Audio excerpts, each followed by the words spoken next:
Hola, muy buenas noches para cada uno de ustedes. Un saludo especial. Una vez más, una oportunidad más que el Señor nos regala para podernos encontrar y para seguir estudiando la palabra del Señor. Como todos los jueves, como cada semana en este espacio del Ministerio Semilla de Vida, en esta oportunidad, en este seminario de formación, este seminario de doctrina, de teología y de profundidad bíblica el Señor nos ha regalado y que tiene por título Cómo interpretar correctamente la Biblia dentro de lo que hemos denominado interpretación bíblica. Sabemos que en los últimos tiempos la gente adolece de conocimiento y eso lo dice la Escritura, que en los últimos tiempos algunos apostatarían de la fe.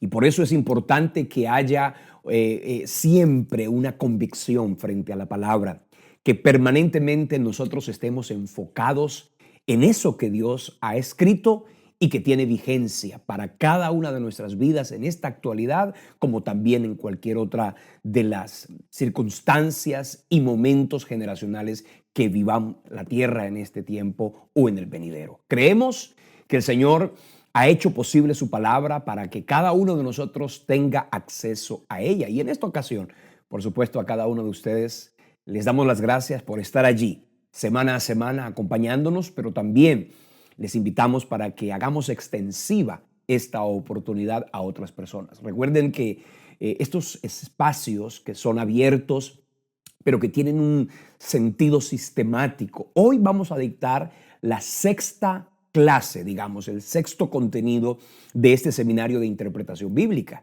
para que cada uno de ustedes pueda aprender de una manera mucho más sistemática. Por supuesto, les invito a que vayan a las lecciones anteriores, pero si esta es tu primera vez y solamente estás con nosotros en este tema, seguramente que Dios te va a edificar. Hoy vamos a hablar de un tema importante y es el lenguaje figurado en la Biblia. ¿Cuál es ese lenguaje que aparece y que en las Escrituras encontramos que algunos simplemente se han quedado en la literalidad o por desconocer las figuras literarias o las figuras retóricas han pasado por alto, inclusive han llegado a excesos y a malas interpretaciones? Hoy vamos a hablar de algunas, las más importantes. No vamos a mencionarlas todas a causa del tiempo, pero sí vamos a hablar de las figuras que se encuentran en el lenguaje bíblico, cómo nosotros podemos abordar cada uno de esos temas y poder hacer una correcta interpretación. Quiero invitarte para que por favor en este momento le compartas a otras personas el link de esta transmisión, compártelo en tu muro, de modo que de esa forma puedas dejarlo allí como contenido al alcance y otras personas puedan tener acceso de una manera rápida y fácil. Asimismo, te pedimos que nos acompañes con tu oración. Asimismo, te pedimos que nos apoyes con tu ofrenda. Esta es una ocasión para que sigamos sembrando la palabra y así podamos ser edificados. Vamos a entrar entonces en materia y pidiéndole al Señor que nos bendiga y pidiéndole a Dios que nos hable y que hoy aprendamos a la luz de la palabra algunas cosas que de seguro van a corregir un poco nuestro pensamiento, sobre todo porque a veces hemos tenido pensamientos que han estado plataformados más en la tradición o en la rutina o en la cotidianidad en vez de lo que dice la Escritura. Y por eso hoy vamos a tratar de conocer ese lenguaje figurado que aparece en la Biblia y cómo poderlo tener presente. Padre, gracias por tu palabra, gracias por este espacio. Quiero pedirte de manera especial que le hables a cada uno de los oyentes, de los televidentes y de las personas que que hacen parte de este espacio de manera directa en esta transmisión o en diferido en cualquier otro momento. Te pido que los bendigas y te pido que los agigantes en la fe. Gracias por tu palabra y por tu misericordia. En el nombre de Jesús, amén y amén. Vamos a hablar entonces de ese lenguaje figurado. Hay personas que cuando están hablando seguramente utilizan términos que en algunas partes se conocen con precisión y exactitud, mientras que en otros lugares no. Hay palabras que uno puede proferir y cuando llegas a otra tierra y cuando llegas a otro lugar, esas palabras significan otra cosa o algo completamente diferente.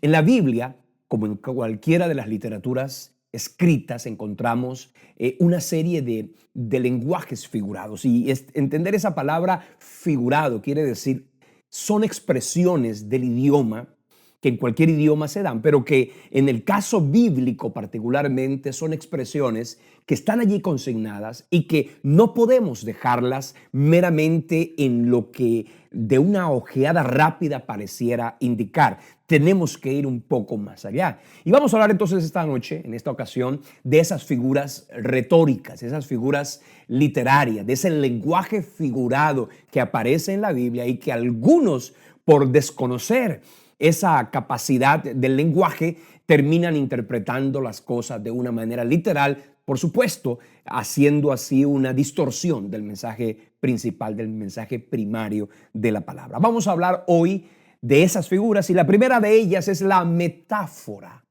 Seguramente ustedes han usado esa expresión porque no es propia únicamente de la Biblia. Hablar de metáforas es hablar de unos términos que aparecen en la Biblia que su palabra lo indica, meta, que quiere decir más allá. La palabra foro significa palabra, es decir, hay palabras que pareciera que significaran una cosa, pero en la Biblia tienen un sentido y un significado que va mucho más allá. Y que por supuesto lo que hacen es tratar de generar una especie de desarrollo cognitivo y de imaginación para que el pensamiento esté muchísimo más claro. Por ejemplo, encontramos en la Biblia a Jesús decir palabras como por ejemplo la que se encuentra en Juan capítulo 10 versículo 9 cuando dice: yo soy la puerta. El que por mí entrare será salvo, y entrará, saldrá y hallará pastos. En Juan 14:6 él mismo dijo: yo soy el camino, yo soy la verdad y soy la vida. Nadie viene al Padre sino por mí. Eso quiere decir que en la palabra encontramos no que Jesús sea una puerta, no que Jesús sea un camino, sino que de la manera como la puerta es aquella que da acceso y que permite que alguien pueda entrar a un lugar, pues de esa manera Cristo es aquel que da acceso al Padre, al reino de los cielos. Por eso dice: nadie viene al Padre si no es por mí. También encontramos en Juan capítulo 15 versículo 1 diciendo Jesús: yo soy la vid verdadera y mi Padre es el labrador. Cuando Jesús le dijo a la iglesia ya en capítulo 5 de Mateo: vosotros sois la luz del mundo, vosotros sois la sal de la tierra. Estas son metáforas que, por supuesto, para que podamos entenderlas a plenitud, tenemos que hacer la similitud de por qué la luz es comparada con la iglesia, por qué nosotros nos debemos comparar con la sal.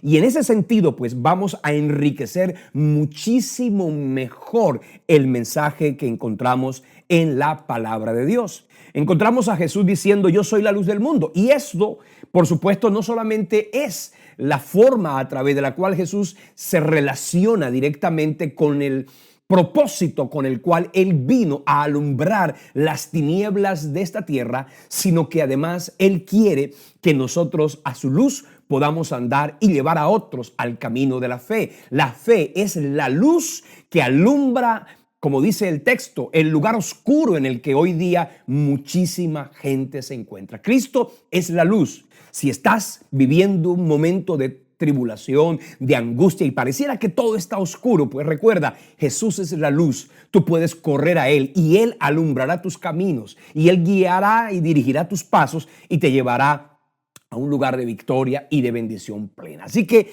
estas expresiones que van más allá de la forma de una palabra son metáforas, y en la Biblia encontramos muchísimas de ellas. En el capítulo 7 del Evangelio de Mateo, en el versículo 13 y 14, Jesucristo hablaba de la puerta estrecha, Él hablaba de la puerta ancha, y esto tenemos que entenderlo como no una puerta pequeña, como si hubiera dificultad para poder acceder a Él, sino que allí esa puerta estrecha se refiere a nuestra vida de fe en Cristo, que tiene que estar acompañada del arrepentimiento, del conocimiento de la verdad y por supuesto también de una completa sumisión a Cristo y un auténtico deseo de obedecer la palabra y hacer la voluntad de Dios. Por otra parte, esa puerta ancha no es otra cosa sino el camino de la autojustificación, ese camino donde la gente vive ajena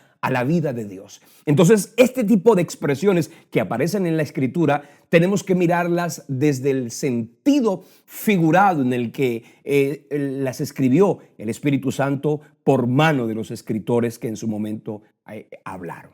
Ahora, hay otra figura literaria, otra figura, digamos, retórica, que es la alegoría. Ya hemos hablado de las alegorías. Una alegoría es una especie de metáfora. Si analizamos una palabra que va más allá, pues en la Biblia encontramos una alegoría que no es otra cosa que una sucesión de metáforas.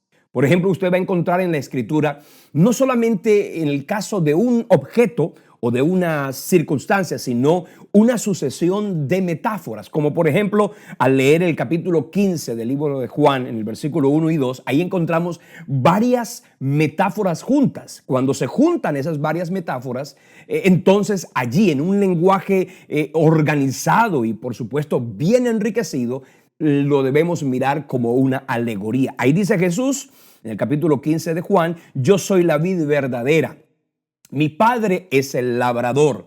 Todo pámpano que en mí no lleva fruto lo quitará, y todo aquel que lleva fruto lo limpiará para que lleve más fruto. En ese caso, la vid es una metáfora de Cristo. El labrador es una metáfora del Padre. Y además, nosotros ahí los vemos reflejados como los pámpanos que damos fruto. Allí entonces el fruto tiene que ver con nuestro testimonio y con la manera con la cual nosotros mostramos al mundo la vida de Dios.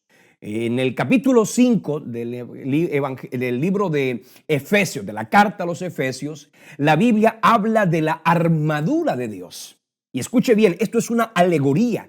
No significa, y esto yo lo he escuchado con muchísima regularidad, cuando veo a algunas personas diciendo, por favor, ponte la armadura, y entonces hacen una oración particular a través de la cual me pongo el casco de la salvación, me armo con el escudo de la fe, y pareciera que nadie puede salir de casa sin colocarse la armadura. Lo que ahí está claro es que esto es una alegoría, no es necesariamente que el creyente tiene que hacer un acto ritual a través del cual se coloca cada una de... No, es simplemente vivir la palabra, obedecer la palabra, es el equivalente a vivir con la armadura de Dios. En el libro de Cantar de los Cantares, ahí encontramos una alegoría también. Ahí está el amor de Dios por su pueblo, el amor de Cristo por la iglesia. A la hora de leer ese libro de Cantares, pues es importante que entendamos que allá hay una alegoría. Ahora, el hecho de que en la Biblia haya alegorías no quiere decir que toda la Biblia esté llena de alegorías, ni que tampoco nosotros vayamos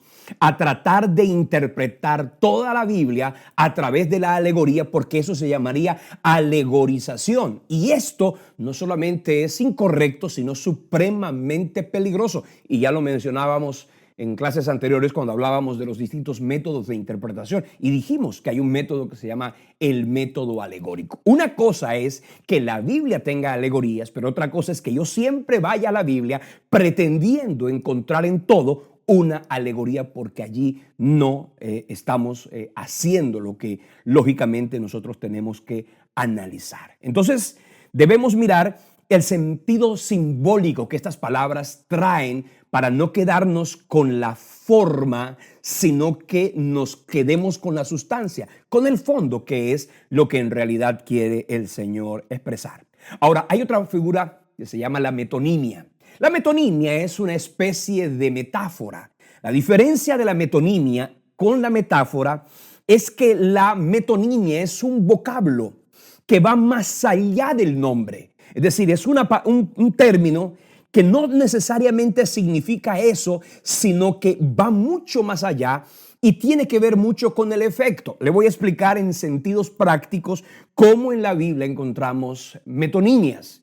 En el capítulo de Juan, capítulo 1, versículo 7, dice que la sangre de Jesucristo, primera carta de Juan, capítulo 1, versículo 7, dice que la sangre de Jesucristo, su Hijo, nos limpia de todo pecado.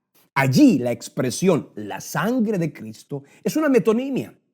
No está buscando que nosotros hagamos una apología de la sangre, ni que tampoco nos enfoquemos en la sangre a tal punto de decir, no es que la sangre de Cristo me cubre, la sangre de Cristo me lava, y hablarles. Hay algunas personas que le hablan a la sangre de Cristo, cúbreme, lávame con tu sangre, límpiame con tu sangre, o invocan la sangre de Cristo cuando están viviendo una circunstancia. Eso no significa que la sangre tenga sentido propio. No, es una metonimia, y lo que ahí encontramos es una expresión que lo que significa es el efecto completo de la obra redentora. Cuando usted lee allí, y la sangre de Jesucristo su Hijo nos limpia de todo pecado, lo que pudiera en ese caso quitar la palabra sangre y colocar la obra redentora de Jesucristo nos limpia de todo pecado. En el caso de Lucas 16, 29 encontramos esta palabra que quiero leer para ustedes. Dice, Abraham le dijo, a Moisés y a los profetas tienen, óiganlos. Por supuesto que cuando vemos esa parábola del capítulo 16 de Lucas, no está diciendo que Abraham le está diciendo al rico que Moisés estaba en la tierra junto con los profetas, porque ya era lógico que habían muerto. Lo que estaba diciendo es, esa palabra, esa expresión buscaba que se analizara el concepto desde el efecto. Por ejemplo, cuando dice que a Moisés y a los profetas tienen, lo que estaba diciendo es, ellos ya tienen allí los escritos de la palabra. Ahí está la ley, ahí están los textos proféticos que son suficientes para ellos llevarlos a buscar el camino de redención que es en Cristo Jesús. Entonces, no es que vayamos nosotros a invocar a Moisés ni a traer a Elías. No, de ninguna manera. Lo que ahí está diciendo es que ellos representan la obra expresada a través de la ley y de los profetas. De hecho, cuando ustedes van allí en el Evangelio de Mateo capítulo 17, del 1 al 5, encontramos la transfiguración de Cristo. Y ahí dice que allí en el monte de la transfiguración Jesucristo estaba transfigurado y se aparecieron allí Moisés y Elías. Esto, por supuesto, no significa que haya habido allí una manifestación de estos personajes presencialmente hablando, sino que había una representación, porque Moisés, que significaba el autor máximo de la ley, estaba respaldando a Cristo, y Elías, el más grande de los profetas, estaba mostrando a Cristo, lo cual quería decir que ellos, la ley y los profetas, estaban dándole el respaldo al señorío, al mesianismo de Cristo, y por supuesto reconociendo que Cristo es superior a cualquier otro profeta que se haya levantado en la historia. Así que encontramos metonimias, que son expresiones que van mucho más allá y que lógicamente tienen un significado y un propósito de mayor envergadura.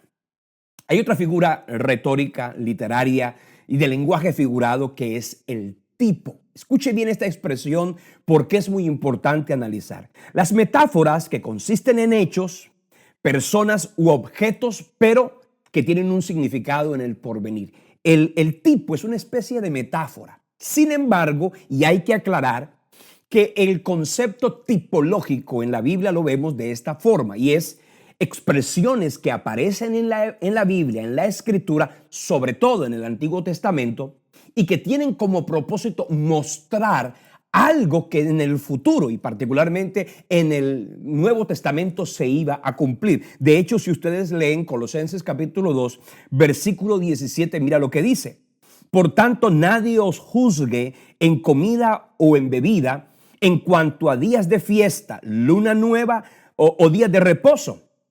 Todo lo cual es sombra de lo que ha de venir, pero el cuerpo es de Cristo. Y esto quiero detenerme un instante para explicarle esta expresión. Y es en la Biblia, particularmente en muchísimos pasajes y momentos del Antiguo Testamento, hay una serie de acontecimientos, de sucesos, de situaciones, de elementos, de cosas que estaban relacionadas con la, digamos, forma cúltica en la que el pueblo adoraba a Dios, pero todo eso era una sombra de la obra redentora que Cristo iba a cumplir. De modo que una vez cumplido ese tipo en el Nuevo Testamento, pues ya no debe analizarse y tenerse como algo oscuro, porque ya tuvo un cumplimiento. Es decir, toda la tipología que se da en el Antiguo Testamento debió cumplirse en el Nuevo Testamento. Por eso es que hay una serie de, digamos, de fiestas solemnes que aparecen allá en el Antiguo Testamento, la fiesta de la Pascua, la fiesta de los tabernáculos, la fiesta, una cantidad de fiestas. Ya hoy nosotros no debemos cumplirlas porque ellas eran un tipo de Cristo.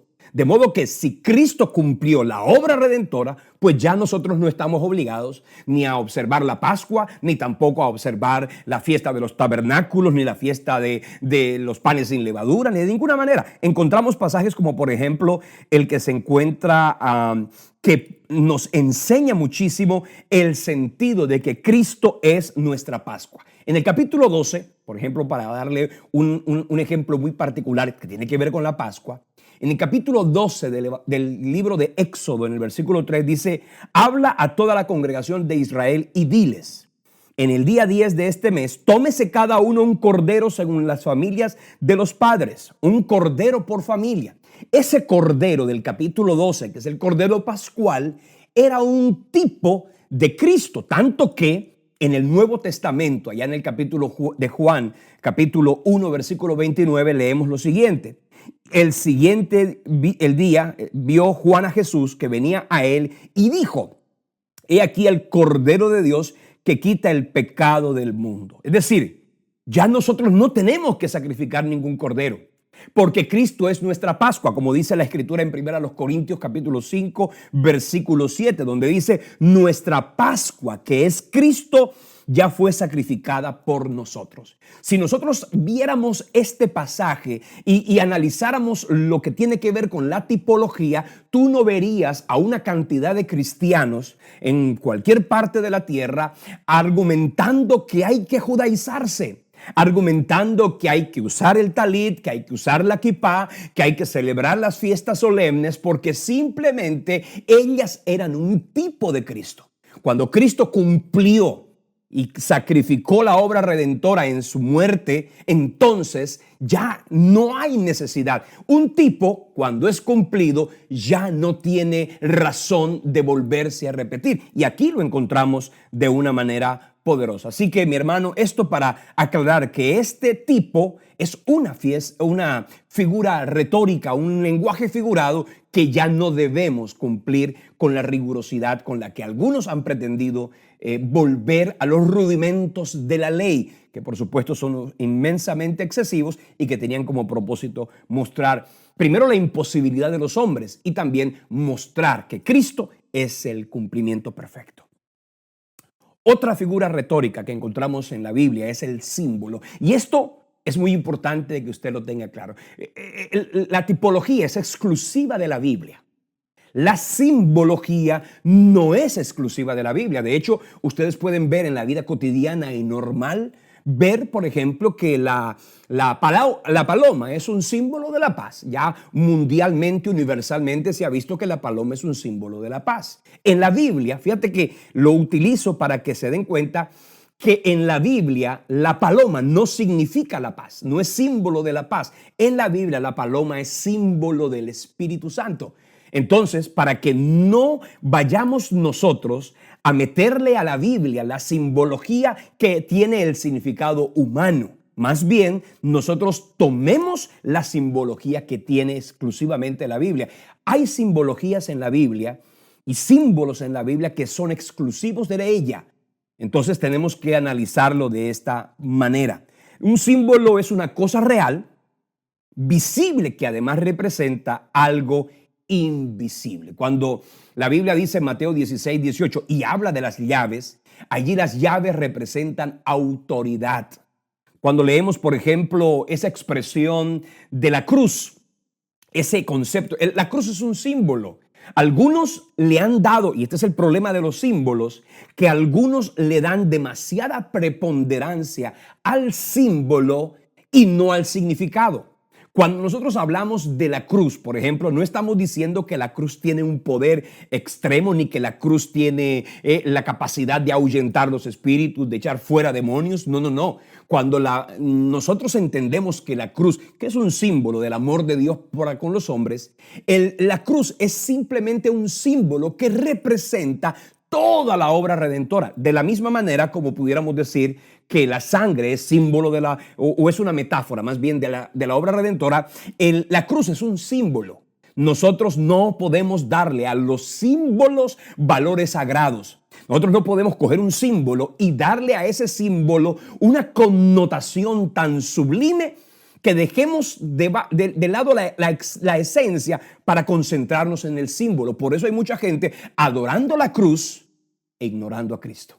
Por eso hay mucha gente postrada ante la cruz, pero de espaldas a Cristo. Entonces, no son los símbolos más importantes que el significado que ellos tienen. Por ejemplo, en la Biblia hay otra forma de mirar esto, y es cuando leemos en la Biblia que el agua es símbolo de la palabra. Usted puede leer conmigo allí en el capítulo 5, versículo 26 de Efesios. Dice que en el lavamiento del agua por la palabra, el agua es símbolo de la palabra. También en la Biblia, dependiendo del contexto, el agua es símbolo del Espíritu Santo. Pero ¿qué ha ocurrido? Que la gente le ha dado una suprema importancia al agua, tanto que le han tratado de dar poder. Y ustedes todos saben que la iglesia tradicional coge el agua, la bendicen y inmediatamente, por el solo hecho de ser agua bendita, automáticamente le dan a ella poderes mágicos, poderes extremos de protección, de limpieza. No, no, no. Lo que limpia no es el agua que representa el agua como símbolo o como elemento físico, sino lo que ella representa, que es la palabra. ¿Quién es la que limpia al hombre? La palabra. No es el agua que por aspersión le cae a una persona o a un artículo de manera particular. Entonces no podemos mirar los símbolos como lo más importante, sino mirar la esencia que está detrás de ello. Eso para hablar del agua, pero también algunos han mirado el aceite como símbolo del Espíritu Santo y le han comenzado a dar una cantidad de connotaciones al aceite, al punto que hay creyentes que usan el aceite para absolutamente todo, para ungir una casa, para ungir a una persona, para ungir a un enfermo, para ungir a un endemoniado. Hay gente que utiliza el aceite como si el aceite tuviera poderes mágicos y no es así. No hay un solo artículo que tenga más poder que la fe y la autoridad en el nombre de Cristo. Algunos, por ejemplo, no, es que este aceite lo trajeron de allá de Israel. Y como lo trajeron de Israel, tiene más poder que un aceite sencillo de oliva que podamos encontrar. No, es un símbolo. Y no es eso lo que tiene poder, sino lo que esto representa. También hay otra figura, y es la parábola. La parábola es una especie de alegoría narrativa. En la Biblia encontramos muchísimas parábolas. Son relatos de hechos naturales o posibles con el propósito de aclarar o ilustrar una verdad importante. No necesariamente quiere decir que fueron acontecimientos sucedidos de esa manera. Ustedes encuentran en la Biblia la parábola del sembrador, ustedes encuentran la parábola del trigo y la cizaña, ustedes encuentran la parábola, por ejemplo, la parábola del hijo pródigo. Es una parábola en la Biblia, pero es importante que nosotros vayamos a la Biblia y no veamos las parábolas como acontecimientos reales, tanto que cuando Jesús expresaba esas parábolas, mucha gente no entendía, porque sabía que no era algo que había ocurrido, sino que esta, que era una alegoría narrativa, estaba buscando ilustrar una verdad mucho más profunda, para que de esa manera nosotros no nos quedemos simplemente en la narrativa. Por ejemplo, cuando la gente habla del rico, cuando la gente habla de Lázaro, no voy a hablar de Lázaro, eso es otra parábola, que de allí han tratado de sacar una doctrina, cosa equivocada, porque de las parábolas no se pueden sacar doctrinas, sino que las parábolas deben ilustrar las doctrinas. Por ejemplo, la parábola del hijo pródigo. Mucha gente comienza a exhortar y a decir, ¿por qué ese padre? ¿Por qué ese padre le permitió al hijo hacer lo que quisiera? Y comienzan a censurar al padre. Y yo he escuchado predicaciones y he escuchado predicadores hablando del padre. Ese padre del capítulo 16 de Lucas, que se refiere al padre de los hijos, en particular del hijo pródigo, es un símbolo que representa al padre, pero no está diciendo la permisividad del padre. Esa parábola tiene como propósito no juzgar al padre por la presunta permisividad, sino lo que quiere esa parábola ilustrar es el amor incondicional y ese extraordinario deseo del Padre de que siempre vengamos a Él. La parábola del sembrador es también una figura literaria, es un lenguaje figurado que tenemos que analizar cada vez que las veamos. Por ejemplo, la parábola de la viuda y el juez injusto. Esa parábola, no, el juez hace alusión a Dios, pero no quiere la Biblia, y Jesús en ese momento no quería hacer referencia al juez injusto, como si Dios fuera injusto. No, lo que la Biblia estaba pretendiendo y Jesús estaba pretendiendo era enfatizar, ilustrar la importancia de ser insistentes, de ser constantes, de ser decididos, de ser, digamos, que tengamos la constancia en nuestra manera de orar y no que tengamos que forzar a Dios o que Dios esté ignorando nuestro clamor. No, esa parábola tenía como propósito únicamente ilustrar la necesidad de ser constantes en la oración.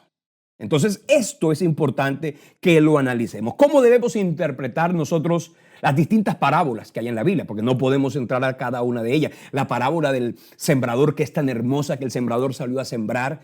Esa es una figura narrativa, literaria, alegórica, donde dice que habían 4 terrenos junto al camino, entre espinos, entre piedras y un buen terreno. Esos 4 terrenos representan el corazón del hombre. La semilla representa la palabra y el sembrador es Dios que con su gracia viene a traer el mensaje de salvación. Ahora, ¿cómo vamos a interpretar las parábolas? Primero debemos encontrar cuál es el objetivo que ellas pretendían ilustrar, y no son muchos. ¿Cuál fue el objetivo que cada parábola pretendía ilustrar? ¿Cuál es la verdad que esa palabra quería resaltar, o las distintas verdades, pero no tratar de buscar en cada elemento de la parábola una interpretación particular, porque posiblemente podemos caer en pensamientos como que Dios fuera injusto, por decirlo de alguna manera. Se debe tener en cuenta solo los rasgos principales, dejándose a un lado aquellos que sirven como adorno para completar la narrativa, la narración. Entonces, esto es importante a la hora de hacer una interpretación de las distintas parábolas. Por eso cuando Jesús hablaba en parábolas, la gente no entendía, porque no todo tenía que ser entendido con la precisión. Las parábolas no producen doctrinas, sino que las ilustran, y eso lo dijimos al principio. El séptimo elemento del lenguaje figurado en la Biblia, que hay muchos más, pero voy a mencionar nada más a 8, son los hebraísmos. Escuche bien esta expresión, porque seguramente cuando usted va a un idioma particular, hay términos que en ese idioma tienen sentido, pero que cuando se pretenden traducir a otro idioma no tienen el mismo sentido. Hay palabras que en el inglés significan una cosa que cuando pretenden traducirlas al español o viceversa no tienen significancia. O no se puede, porque son expresiones que tienen la intención de mostrar algo aún más extenso, profundo y completo. Por ejemplo, en la Biblia encontramos hebraísmos, porque fue en particular el idioma y la cultura en la que se escribió la Biblia. Por eso usted va a encontrar en la Escritura palabras como, por ejemplo, la que se encuentra en Génesis 4:1. Donde dice que Adán conoció a Eva. Ese término conocer es un hebraísmo que no necesariamente significa que la vio por primera vez, como suponemos nosotros en nuestro idioma.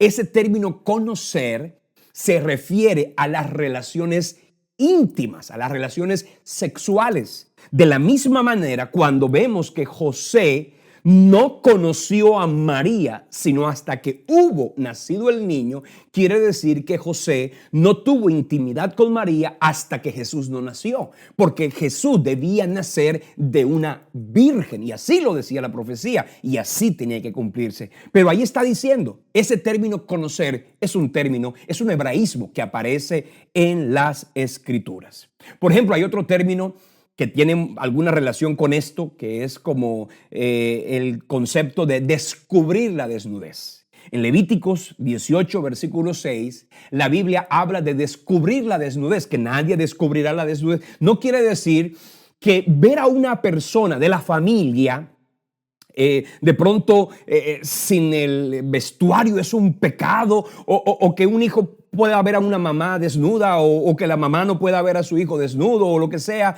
Eso no quiere decir que eso es un pecado. Lo que implica descubrir la desnudez es exactamente al mismo término de tener relaciones sexuales. Entonces, esas relaciones incestuosas sí son condenadas en la Escritura. Pero no quiere decir que porque un hijo ve a un padre desnudo, inmediatamente ha cometido un pecado. Algunos lo dicen de esa manera. Ese concepto de descubrir la desnudez es un concepto de el idioma hebreo, se llama hebraísmo, y hay que tenerlo presente. Y así en la Biblia encontramos algunas expresiones. En el capítulo 3, versículo 24 del libro de los Jueces, leemos un texto que dice cubrir los pies.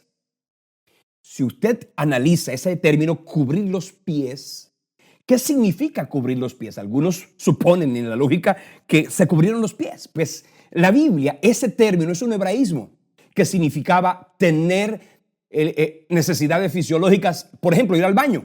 Básicamente cubrir los pies es ir al baño. La traducción, la Vulgata latina, ese mismo pasaje de Jueces 3:24 lo tradujo como desocupar el vientre. Y ahí usted va a encontrar cómo un día Saúl entró a una cueva a cubrir sus pies, y ahí estaba David, que quiere decir que él estaba haciendo sus necesidades fisiológicas, y ahí fue cuando David le cortó un orillo del manto, pero ese concepto de cubrir los pies es un hebraísmo. También en la palabra encontramos el hebraísmo de aborrecer. No significa, y ya lo expresábamos en alguna ocasión, el aborrecer no significa odiar o rechazar o echar a un lado. No, ese concepto de aborrecer significa literalmente amar menos que a otro. Cuando dice el Señor que debemos aborrecer a nuestros padres, no significa que tenemos que aborrecerlos con el concepto de nuestro idioma, sino que tenemos que amar a Dios primero antes que a nuestros padres. Por eso dice el texto, a Jacob amé y a Esaú aborrecí. No significa que Dios rechazó a Esaú, porque en la Biblia encontramos cómo Dios proveyó para Esaú una bendición que se nota y se lee perfectamente en las Escrituras. Entonces, estos son términos. Por ejemplo, otro concepto hebraísmo, el entregar a alguien a Satanás. Eso no significa que van a hacer una invocación para decirle, Satanás, llévate a esta persona, como algunos decían. No, ese concepto de entregar a alguien a Satanás es un hebraísmo que significaba, déjenlo que vivan la consecuencia de sus propios errores. Esos son hebraísmos, y en la Biblia los encontramos con muchísima regularidad. Esto tiene que ver mucho con el contexto. El próximo jueves, la próxima semana, vamos a hablar de un punto importante para luego adentrarnos a cómo debemos leer la Biblia, que es una pregunta importante. El próximo jueves, Dios mediante, vamos a hacer una enseñanza acerca de el contexto tanto narrativo como el contexto histórico. La próxima semana, porque es tan importante conocer el contexto, y eso lo vamos a tratar el próximo jueves, Dios mediante. Hay otra figura retórica del lenguaje figurado que encontramos en la Biblia, y es el acróstico. Usted sabe, el acróstico, que cogen una palabra y que cada palabra tiene un significado. Pues en la Biblia hay acrósticos. Por ejemplo, el libro de los Salmos, el Salmo 119, es un gran acróstico que tiene 22 estrofas. Cada una de ellas es una de las letras del alfabeto hebreo. Encontramos también el Salmo 25, el Salmo 34, que también tiene 22 versículos que representan cada una de las letras del alfabeto. Entonces, En la Biblia encontramos ese tipo de acrósticos. Ahora bien, hay otro tipo de acrósticos, como por ejemplo uno que ustedes han leído y han dicho con regularidad, es el término amén. La gente traduce amén como Dios quiera, y es verdad, ese concepto puede decir y significar Dios quiera, pero en realidad ese término amén es un acróstico. Su significado es el Señor, mi Señor, nuestro Rey es fiel. Y fíjense que esa palabra, amén, es un acróstico. La A es la palabra Adoshem, que significa que es una aleación entre Adonai, que representa Señor, ¿cierto? Y Shem, nombre, el nombre del Señor. Adoshem, que es la letra A, es el nombre del Señor. Melech es un término que significa rey. Y Neemán es el término que representa nuestro fiel. De manera que decir amén es mucho más allá que decir Dios, que así sea. Decir amén es decir nuestro Señor y Rey es fiel. O mi Señor, nuestro Rey es fiel. Eso es lo que significa amén. Y en la Biblia encontramos también como estos otros acrósticos. Hay otras figuras, como por ejemplo la paradoja, el símil, la interrogación, el apóstrofe, la antítesis, el clímax, el proverbio, la hipérbole, la fábula, el enigma. Son figuras, pero quise simplemente mencionar las más importantes, las de uso común en la Biblia, para que podamos de alguna manera tener presente que no siempre hay que mirar esos pasajes con la literalidad con la que a veces nosotros tomamos un determinado texto bíblico. Mis hermanos, muchas gracias por habernos acompañado en esta noche. Gracias por ser fieles, por tomar apuntes. Seguramente hoy fui muy rápido, pretendía terminarlos todos, pero quise dejar los más importantes.